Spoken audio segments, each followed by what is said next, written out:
You're watching Freedom. It's our time with the main news at the midpoint of the week. In the studio, Mikhail Baranov. Hello.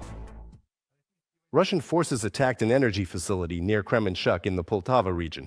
As a result of direct hits and falling debris, several structures caught fire. Some of the fires were extinguished overnight, and in the morning, firefighters put out the remaining blazes. According to local authorities, there were no deaths or injuries.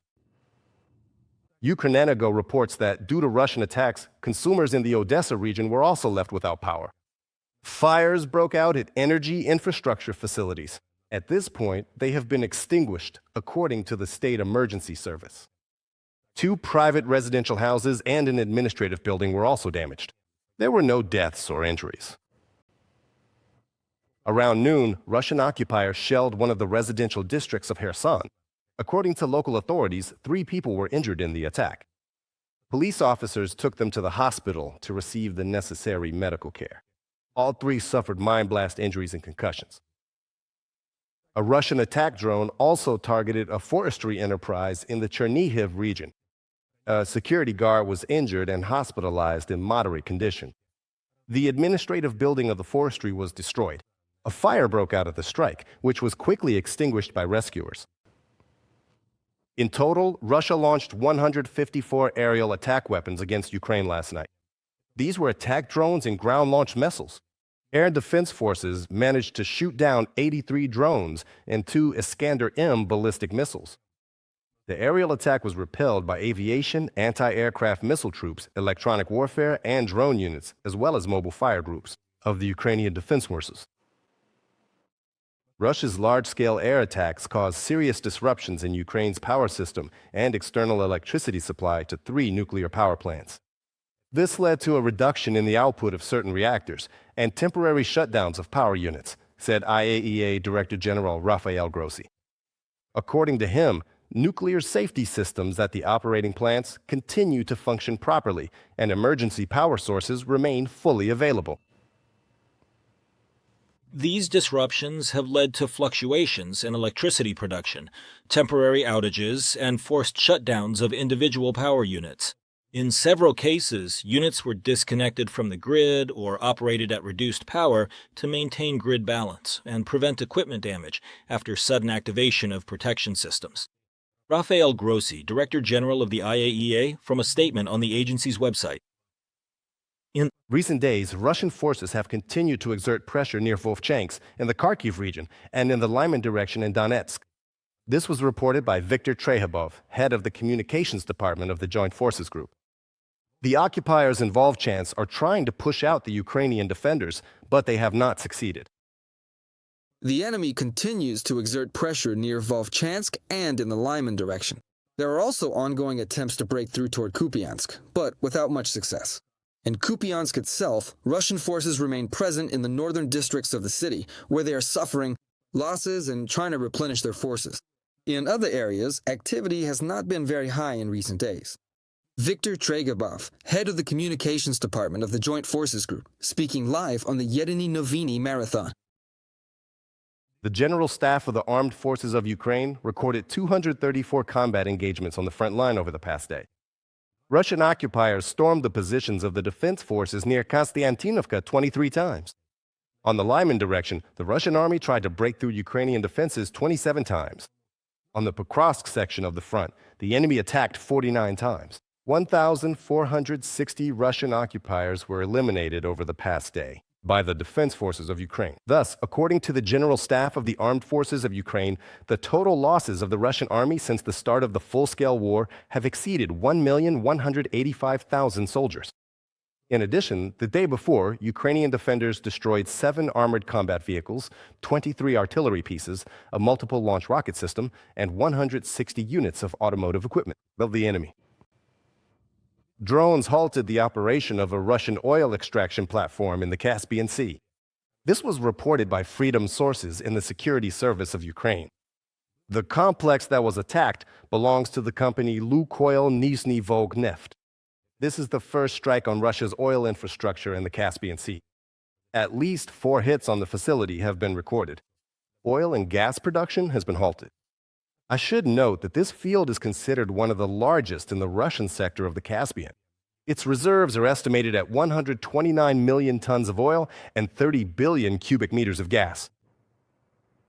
The Security Service of Ukraine continues successful special operations against the Russian oil and gas sector, constantly expanding their geographic reach. The explosion in the Caspian Sea is yet another reminder to Russia that all its enterprises working for the war are legitimate targets, no matter where they are located. A Freedom source in the Security Service of Ukraine. The Georgian parliament has tightened the rules for holding protests. In an expedited process, lawmakers passed yet another bill from the pro-Russian ruling party, Georgian Dream. The new law requires that the Ministry of Internal Affairs be notified 5 days in advance before holding a rally in crowded places. Holding a public demonstration without notifying the police is now prohibited. If the police determine that the demonstration is breaking the law, participants are given 15 minutes to disperse. Otherwise, law enforcement will use forceful methods to break up the protest.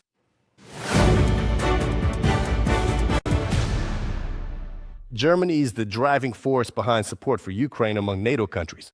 This was stated by NATO's Secretary General Mark Rutte at a joint press conference with German Chancellor Friedrich Merz in Berlin. He also emphasized that this support is important not only for Ukraine's security, but also for the protection of the entire Euro-Atlantic region. Rutte specifically commended Germany for allocating more than 108 billion euros for defense next year, as well as the country's commitment to reach 3.5% of GDP for core defense investments by 2029. According to the head of NATO, this is an important step necessary to ensure Germany's security.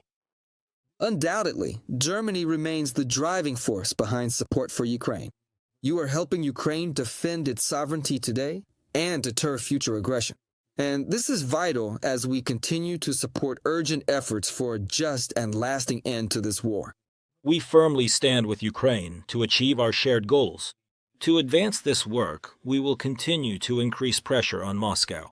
And finally, we will also take tougher measures against the Shadow Fleet. At the same time, we will continue to provide large-scale support to Ukraine. Above all, we want to use frozen Russian assets in Europe so that Ukraine can effectively defend itself against future Russian attacks. An informal meeting of European Union affairs ministers was held in Lviv. It brought together 30 representatives from EU countries and Ukraine. The key topics of the discussion are the expansion of the European Union, a reparations loan for Ukraine, and the results of the reforms that Kyiv has carried out this year. More details in the following report. Ukraine has completed all the technical stages of preparation to begin negotiations on joining the European Union, and as early as next week, it will submit documents on 6 clusters to the EU. This was announced at an informal meeting of EU affairs ministers by Ukraine's Deputy Prime Minister for European and Euro-Atlantic Integration, Taras Kachka. He emphasized that right now, member states are forming their positions, so the meeting in Lviv is extremely important for coordinating the next steps. The issue of the European Union and integration into the EU is one of the key topics in these and upcoming negotiations. They concern peace and security guarantees for Ukraine. That's why today's discussions are extremely important. One of the main topics is to sum up the year in the negotiations on EU enlargement. Denmark's Minister for European Affairs, Marie Bjerre, also spoke about Ukraine's progress and the prospects for EU enlargement. According to her, this issue was a key one during Denmark's presidency of the EU Council. Marie Bjerre praised the work Ukraine has done and emphasized that although Hungary is blocking the official opening of cluster negotiations, the technical preparations are continuing without delay. The minister expressed confidence that once the blockade is lifted, the EU will be able to move forward quickly. We are here to address this issue, as well as to discuss the further process, how to move forward when one country is still blocking the official opening of negotiation clusters. I am very proud of that. During Denmark's presidency, we implemented a new approach to enlargement, where we pass all the technical work onto the next stage. And that means the enlargement procedure has not stopped. We are moving forward, and Ukraine is implementing reforms and making progress. The Polish delegation also expressed its support for Ukraine's European integration.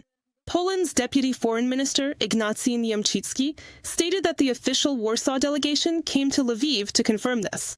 Poland stands with Ukraine in its fight for peace and on its path to the European Union. I am very pleased to announce that today Poland declared it is joining the Ukraine in the EU initiative. We are making a financial contribution, but we are also providing experts to Ukrainian institutions. These experts will help Ukraine in the negotiations. EU Commissioner for Enlargement, Marta Koz, also emphasized that Ukraine will be in the European Union. She outlined 10 priority areas of work for the coming year. All of them focus on strengthening the rule of law, fighting corruption, and developing strong, accountable democratic institutions in Ukraine. And Ukraine needs these institutions for the future accession process. This is one of our priorities for the coming years. We will not delay in moving Ukraine toward the European Union to build a future of peace and stability, not just for Ukraine, but for all of Europe. Following the two-day meeting, all parties agreed to continue working together to bring Ukraine's accession to the European Union as close as possible. According to the preliminary timeline announced by the European Commission, negotiations on Ukraine's European integration could be completed as early as 2028. And since this is one of the key elements of future peace agreements and security guarantees, this timeframe could be shortened. Vadim Dmitriev from Lviv for Freedom TV channel. Subscribe to The Gaze and stay updated on the most important events, top news from Ukraine and all over the world, in-depth analysis, exclusive reports and interviews, all on hand in our channel. Join our community of viewers and stay tuned.